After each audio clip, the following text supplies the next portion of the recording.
Então, pessoa, vamos organizar aqui alguns repertórios bacanas para você jogar no desenvolvimento do seu texto.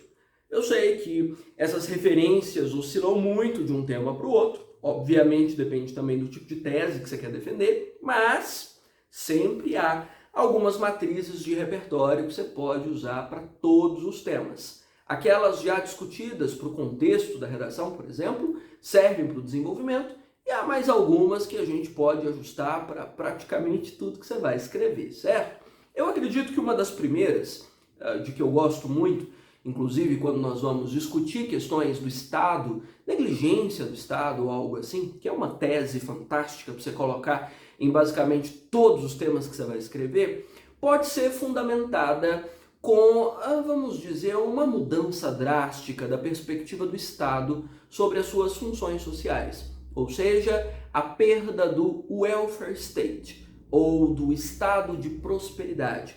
Essa noção do estado de prosperidade foi fundada por volta dos anos 30, quando houve aquela crise grave em Nova York, lembra da quebra da Bolsa em 1929? Ou seja, naquele período, a economia afundou e as pessoas afundaram junto, obviamente. Sem trabalho, né, boa parte falida, já, né, na fila da sopa, tentando de alguma forma sobreviver. Então, naquele período, houve uma percepção do Estado naquele período democrático, influenciado pelas ideias de John Keynes, de que o Estado precisaria garantir o bem-estar das pessoas, pelo menos o mínimo. O que é o mínimo? Trabalho, moradia, dignidade, acesso à educação, à saúde, né? Há matrizes, digamos assim, para sobreviver. O Estado garantiria esse mínimo e as pessoas daí por diante fariam sua própria vida. Essa ideia influenciou o mundo inteiro, inclusive o Brasil, em relação à própria Constituição promulgada em 88. Afinal, todos esses princípios de um Estado garantidor de bem-estar social estão previstas lá na Constituição, né? Você sabe disso. As cláusulas pétreas da Constituição, por exemplo, determinam essas questões. No entanto, nós percebemos claramente que nessa época em que nós estamos, esses direitos vêm sendo perdidos. O Estado não consegue arcar com todas essas funções. Faltam investimentos para a educação, faltam recursos para a saúde, falta treinamento em inteligência policial, faltam inúmeras bases que o Estado deveria fornecer. Por que nós perdemos essa dimensão do estado de bem-estar social, o estado de prosperidade, o welfare state? Porque a partir de 1989 houve um consenso de Washington, um encontro entre as potências da época, no caso, Reino Unido e Estados Unidos, né? Margaret Thatcher, Ronald Reagan.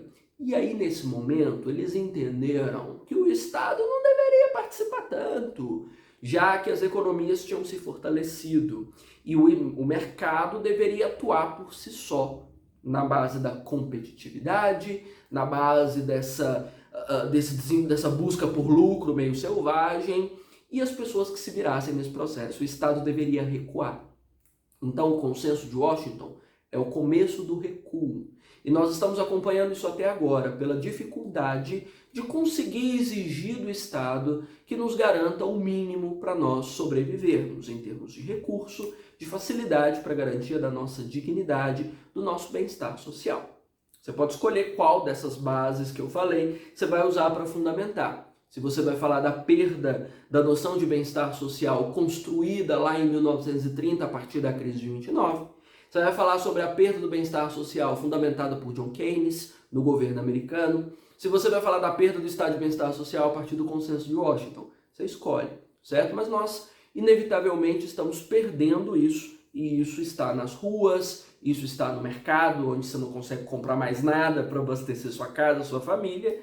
Isso está na falta de segurança, isso está na falta de bons hospitais ou bons recursos para você se tratar neles, né? Isso está na vida que nós estamos enfrentando neste momento, certo? Então, é uma referência fina, né, de uma base geopolítica que você pode adaptar em qualquer parágrafo que você trate sobre Estado, ou da perda desse estado de bem-estar, desse estado de prosperidade.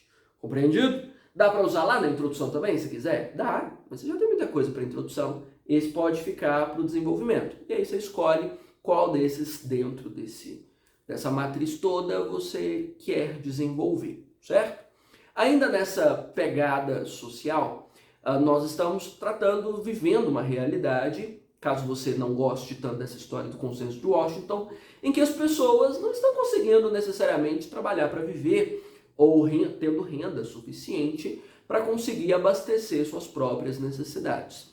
Como nós podemos explicar isso? Bem, Chico de Oliveira, um grande sociólogo brasileiro, comenta sobre a falta de ferramentas de sobrevivência, que em países periféricos como o nosso são muito comuns, ou seja, boa parte das pessoas não recebe ao longo da vida instrumentos o bastante para conseguir sobreviver.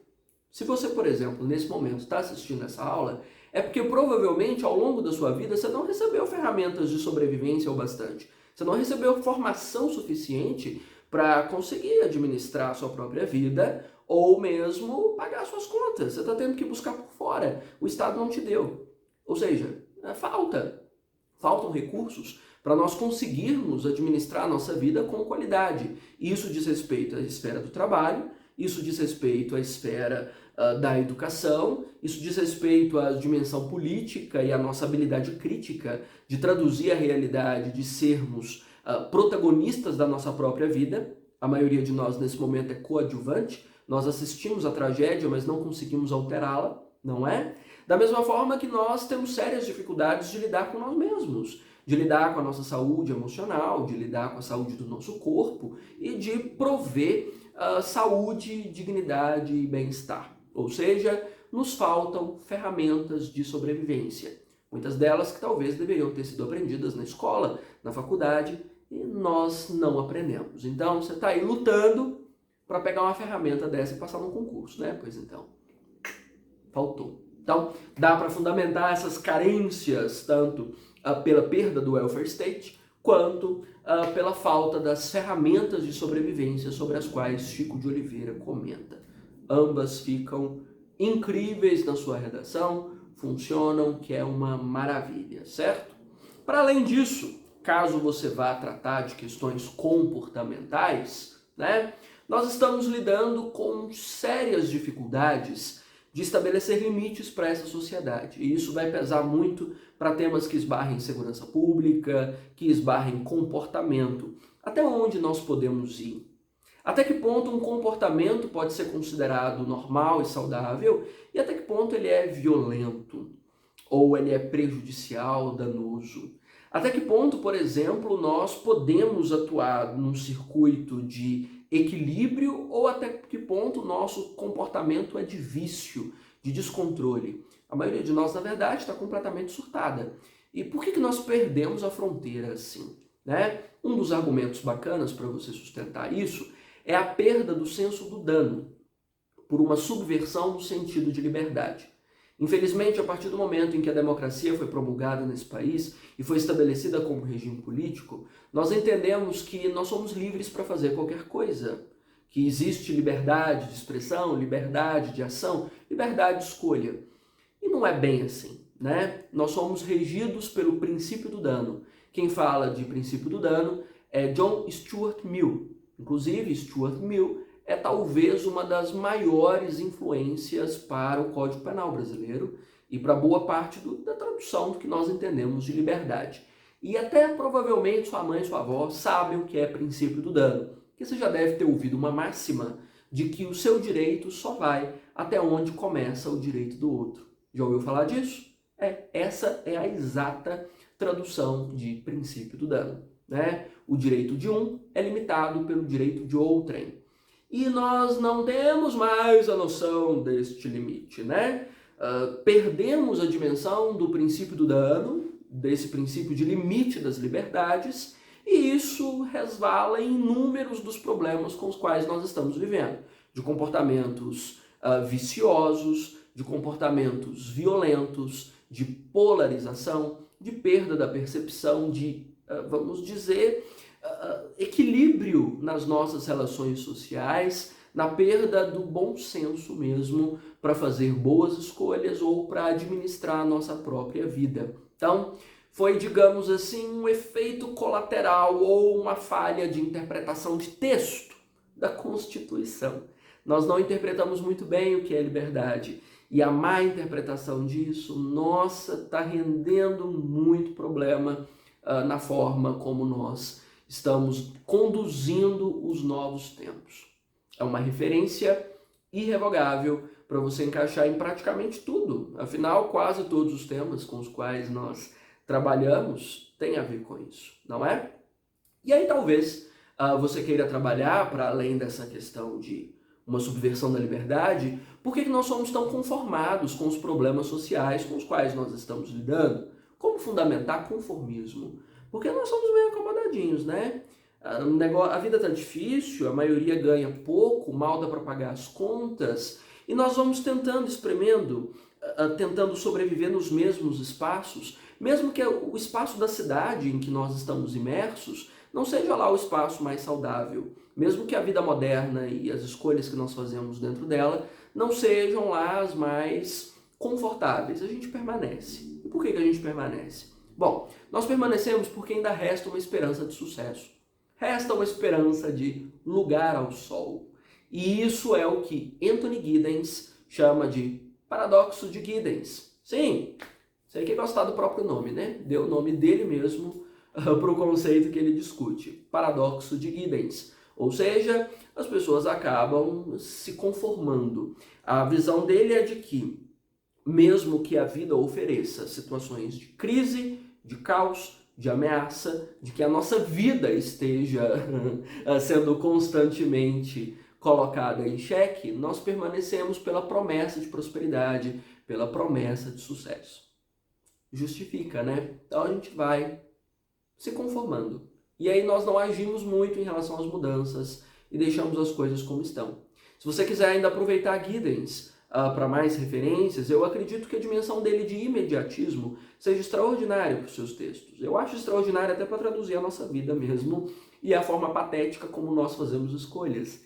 Porque Giddens comenta que, como a vida urbana exige muito de nós em relação a trabalho, em relação a obrigações imediatas que precisam ser cumpridas, com hora marcada e tudo mais, nós desenvolvemos uma percepção de mundo em que só a emergência de curto prazo importa. Tudo que diz respeito ao médio e longo prazo ou não tem ar de emergência, nós deixamos para depois. O que é urgente agora? Urgente é pagar a conta, urgente é, sei lá, dar atenção para os filhos, urgente é reformar a casa, urgente é trocar o carro, coisas assim. E questões, por exemplo, como mudança de hábitos alimentares, preservação do meio ambiente ou qualquer coisa parecida, que envolvem realidades de médio prazo e que não são uma gravidade agora, nós deixamos para depois. Sei lá, você bebe uma caixa de cerveja no final de semana e não vê problema nisso agora. Até porque a cerveja para você agora é um remédio, né? Então você não vai mudar um hábito só porque daqui a 20 anos a sua saúde vai ser pior do que a de, sei lá, né, uma mosca afetada por, sei lá, qualquer tipo de veneno na sala da sua casa. Não, você não vai pensar nessa fragilidade que você vai enfrentar no futuro. Não é um problema de agora, você deixa para depois, né? Então, esse imediatismo sobre o qual ele discute é uma das referências mais extraordinárias para você fundamentar, vamos dizer, as nossas escolhas sobre o que vai ser foco da nossa preocupação, né? Mas talvez você vai me questionar sobre isso. Sei que sim. Ah, mas nas redes sociais as pessoas estão engajadas. Nas redes sociais nós estamos falando de pautas políticas, sociais, com problemas de médio e longo prazo, estamos falando dos problemas do alimento XY, ou mesmo sobre impactos ambientais, sobre tudo isso. Por que você está dizendo que as nossas pautas são só as mais imediatas ou as nossas ambições pessoais? Porque, olha, as pautas de rede hoje não são duráveis, nem geram transformações sociais. De questões vinculadas a estupro de vulnerável, até questões, por exemplo, sobre abuso de autoridade policial, sobre pautas de corrupção, sobre alimentos cancerígenos ou sobre qualquer outro assunto que brote na rede hoje.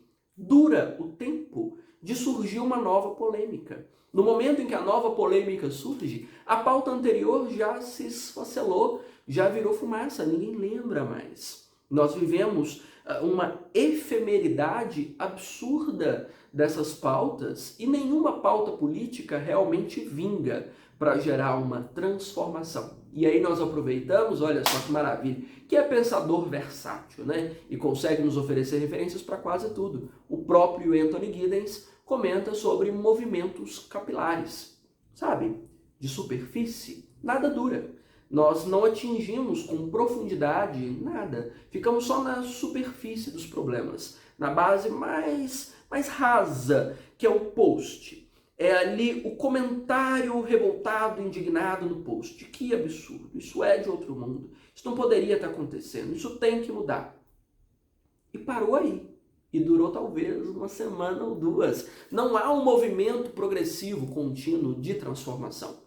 Das pautas mais pesadas, as mais reles ou superficiais, nada é transformado de fato. Então são movimentos de superfície, né? Outro pensador comenta sobre a rede de movimentos. Ou seja, nós temos uma série de movimentos simultâneos, de militâncias nas redes, de pautas políticas, mas não tem ali um controle de um líder para definir qual caminho seguir. Não tem um plano de ação para saber o que fazer para transformar alguma coisa de verdade. Tem só uma indignação que, na verdade, não chega a lugar nenhum. Quem fala disso é Alberto Melucci, sobre essas redes de movimentos. Então, nós fazemos política de superfície. Nada que, de fato, vá transformar essa sociedade, por isso os problemas se tornam tão volumosos. Compreendeu? Então, ó, você tem referências que vão de transformações político-econômicas até a nossa letargia comportamental para justificar basicamente tudo que você foi escrever. Combinado? Precisa de mais? Quer mais repertório? Me avisa, monto mais uma lista para você. Combinado?